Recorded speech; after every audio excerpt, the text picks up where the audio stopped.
자, 저번 시간에 이어서 계속 강의를 진행할게요. 저번 시간에는 2.5 버전, 그리고 3.1 버전, 이 두 개를 비교하는 그런 내용을 다뤘었죠. 자, 그래서 이 웹모듈 버전 2.5 버전과 3.1 버전의 가장 큰 차이점은 바로 이 웹.xml을 직접 개발자가 컨트롤하느냐, 안에 이런 태그들을 작성하느냐, 이것과 아니면 3.1 버전의 경우에는 이런 식으로 웹서블릿이라는 애노테이션을 사용하느냐, 이 두 개 차이점이었죠.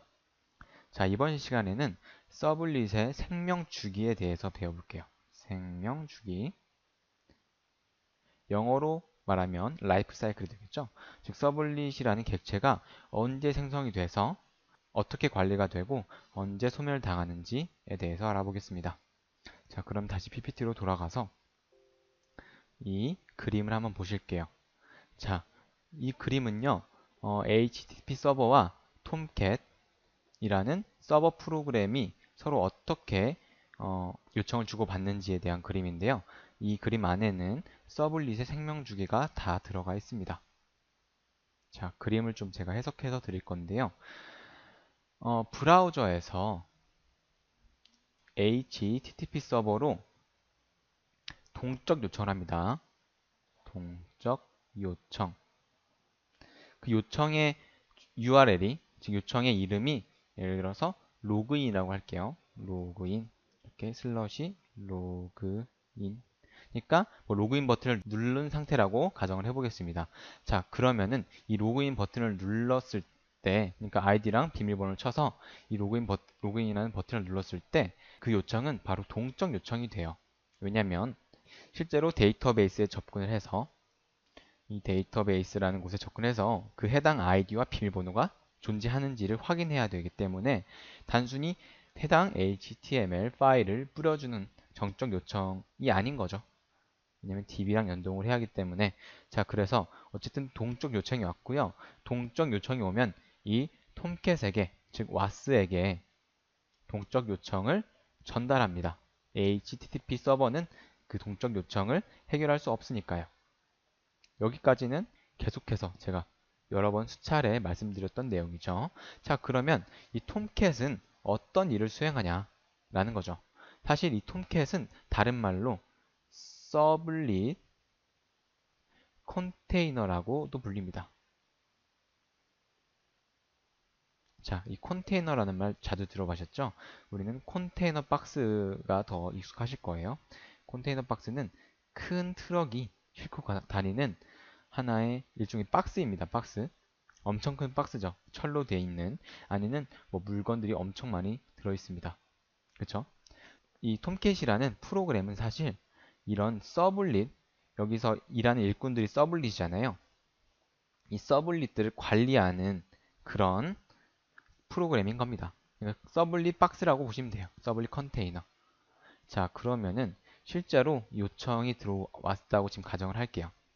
요청이 들어왔는데 그러면 해당 서블릿 객체가 컨테이너에 있냐라고 물어봅니다. 그러니까 톰캣이 판단을 하는 거예요. 얘가 지금 현재 로그인 URL이 로그인이라는 요청 URL인데 이것에 해당하는 서블릿 객체가 현재 만들어져 있냐 만들어져 있지 않냐를 판단을 하는 겁니다. 이 로그인이라는 경로로 첫 번째 요청을 했으면, 그러니까 맨 처음 요청이면은 이 서버가 구동되고 나서 제일 처음으로 요청하는 거라면 해당 객체는 만들어져 있지 않아요. 해당 객체가 만들어지는 시점은 처음으로 해당 요청이 들어올 때입니다. 그러니까 이 로그인 URL로 요청이 한 번이라도 왔다면, 그러니까 두 번 이상의 요청이라면 이미 로그인 서블릿은 만들어져 있었을 거예요. 그렇죠? 근데 처음이니까 안 만들어져 있다는 겁니다. 자, 그렇게 되면은 이 톰캣이요, 해당 일꾼이 아직 안 만들어져 있네 라고 판단을 하고요. 클래스들의 집합으로 갑니다. 클래스들이 모여져 있는 곳으로 가서 요청에 해당하는 클래스로 찾아갑니다. 그래서 이 로그인 서블릿이라는 클래스를 이용해서 객체를 생성합니다. 이해되시나요? 사실 이 객체는 클래스로부터 만들어져 있는 거죠. 객체를 만들 거면 new 해서 이 클래스를 보고 만들어야 됩니다. 그렇기 때문에 이 로그인 서블릿 클래스를 참조해서 로그인 서블릿 객체를 만드는 거죠. 이때 로그인 서블릿이 가지고 있는 init이라는 메서드를 실행합니다. 그러니까 이 init이라는 게 초기화라는 뜻이거든요. 그래서 이 서블릿이 처음 실행될 때 딱 한 번 init이라는 메서드가 실행이 돼요. 미리 해줘야 될 일들이 있다면 이 init이라는 메서드를 오버라이딩해서 그 안에 로직을 짜놓으면 되겠죠. 그러면 처음으로 요청이 들어가기 때문에 여기 로그인 서블릿 객체가 생성이 되죠. 서블릿 객체 됐나요? 자, 그러면 그 로그인 서블릿 객체가 처음으로 만들어졌고요. 이 일꾼이 처음 이제 일을 시작하는 건데 일꾼은 로그인이라는 일을 수행해야 됩니다. 자, 그런데 여기서 스레드를 할당을 해요. 자, 스레드를 할당한다는 것의 의미는 예를 들어서 지금 서버가 있습니다. 서버가 한 대 있는데 클라이언트가 세 대가 있어요. 이 세 대가 동시에 이 서버와 통신을 하는 거죠. 이런 식으로.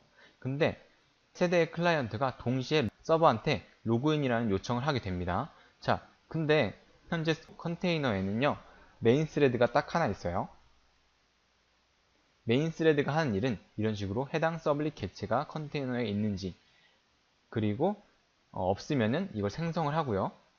또는 뭐 서비스 요청이 장시간 없을 때 또는 메모리가 부족할 때 이 디스트로이라는 것을 실행하는 게 바로 메인 스레드고요. 요청마다 스레드를 별도로 만드는 거예요. 이런 식으로. 그래서 이 서브 스레드가 이런 서비스나 두 개 또는 두 포스트 같은 메서드들을 실행하는 겁니다. 그러니까 각 요청별로 일꾼을 하나씩 만든다고 생각하시면 돼요. 그러면 이 서브 스레드가 이 로그인 서블릿이 가지고 있는 서비스라는 메서드를 실행합니다. 그러니까 메인 스레드가 아니라 각각 요청마다 생성되는 서브 스레드라고 생각하시면 돼요. 그러면 서비스라는 메서드가 실행되면요.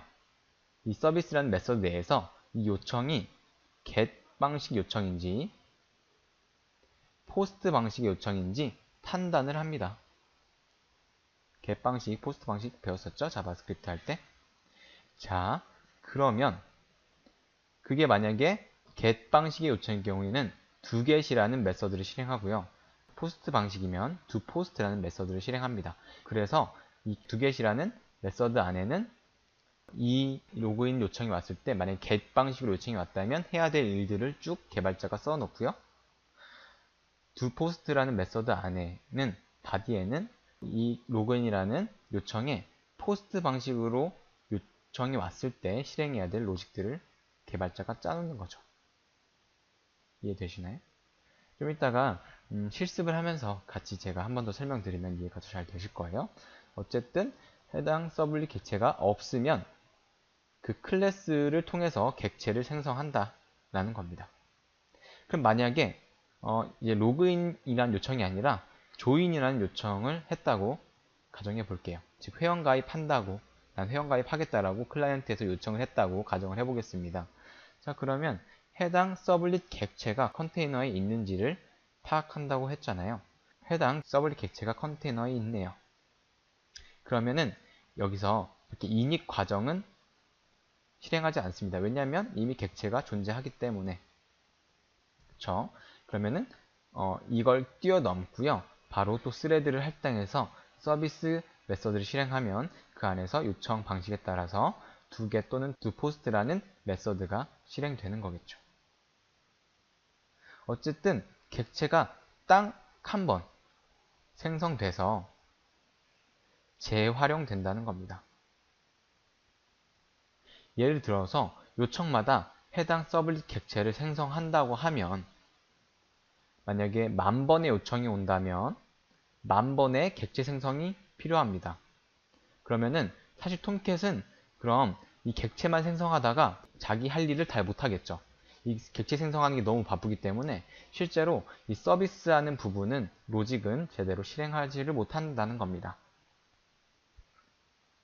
그렇기 때문에 객체들은 딱 한 번 생성이 돼서 요청 때마다 재활용된다라고 보시면 되겠습니다.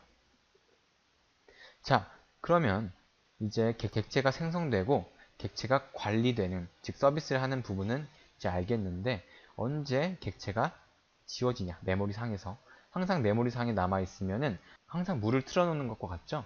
그러니까 메모리 활용이 비효율적이 됩니다. 그래서 그 해당 요청이 장시간 동안 없을 때는, 아니면은 또는 메모리가 부족할 때는 해당 객체의 디스트로이라는 메서드를 실행하면은 그 객체 인스턴스가 메모리 상에서 사라집니다. 그러니까 객체를 소멸시키는 거예요. 자, 그렇고요. 이걸 한번 이렇게 그림으로만 설명드리면 이해가 잘 안 되잖아요. 실제로 코딩하면서 제가 다시 한번 설명드리도록 할게요. 자, 그럼 실습할 거니까 이클립스를 켜주시고요.